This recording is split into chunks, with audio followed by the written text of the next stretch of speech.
we would envisage a stagflationary environment as a base case unfolding during the second half of the year in the US, with growth primarily affected by investments and consumption. So investments are maybe the most obvious channel demonstrating that economic policy uncertainty is negative for growth. I think historically there are clear relationships that uncertainty is poisonous for capex and also for innovation spending. The extent of damage on the consumer side depends probably on the inflation environment, where we would expect good prices to rise noticeably in the coming months. Inflation has been very behaved for the moment, and there have been some favorable factors out of the rent components and also on the service side. And also the goods prices have been not yet going up quite a lot. So structurally, we do not see a lot of alternatives for equities arising in the broader asset allocation decision. We noticed that equities have a bit of a valuation issue again in the US, and also European markets are no longer really cheap. Maybe outside of the UK. So equities may not offer a big cushion, a big safety margin for some potential roadblocks on the way. And that might mean you get a better entry point sometime over summer or over autumn. But we think structurally, there's clearly still a high conviction for equities. A quick preview of where we have been and why one has to be defensive. The way I think about it is you always have to wear a seatbelt before an accident, not after an accident. So this philosophy of defensiveness comes from, thinking about your client's wealth and preserving capital when you can.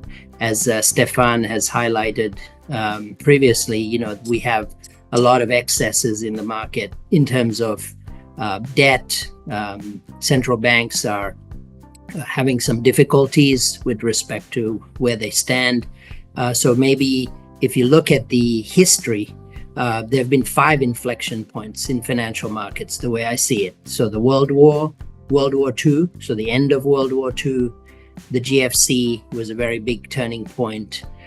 Central bank policies that came after that, basically QE1, quantitative easing 1, quantitative easing 2, quantitative easing 3, Operation Twist. There's so many convoluted central bank policies that just kept interest rates at unnatural levels for very long periods of time. So basically, the central bank policies, obviously the global pandemic, and now the US election is a very big turning point, because we have, we went from inflation of close to double-digit inflation in the US. Obviously, Spain was 10.8%. In July 2022. Now it's come down to some normal levels in Spain and the rest of the world. Debt is massive. It's like 250 trillion globally. Spain is probably, maybe 1% of that, but still very large numbers. And obviously that has dampened volatility. So unnaturally, so it makes it very complacent for index investors.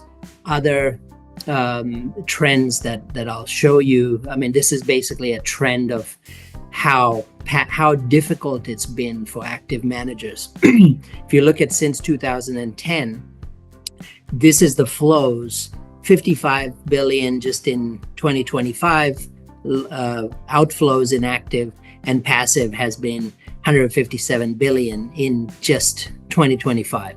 So we think that this will persist. So fundamental and technical will go together, showing a positive picture for our market. Looking at flows, and I go to another slide. I want to tell you what the market did in the period of the announcement of tariffs and in the recent days. The market had a big shift in terms of spread. It widened up quite a lot, double B and single B. Also, double B paper, right, because it's the biggest part of the market, underperformed. Of course, the lower rated part performed in a worse way. Now it's almost all recovered. It's interesting to know what flows did, because there were big outflows from the asset class, even in Europe, and the biggest part was done by ETF. So this is why we thought that this would have been a carry year. So a year where we are still positive on the asset class, but when we expect volatility, because when you talk about a year of carry, it doesn't mean that the market stands still, it doesn't move. It's exactly the opposite. So in that case, what we think is a good way of facing the market is trying to have a strong picking in comparison to maybe more beta years like last year. This is an alpha year, so a year of picking. You have to take the best companies, the best ideas, risk reward, that can give you enough carry to be able to compensate for the volatility of the market and end up the year with a positive year. So this is why we think that the asset class is still very interesting, potentially volatile, but volatility can be a source of opportunity out there.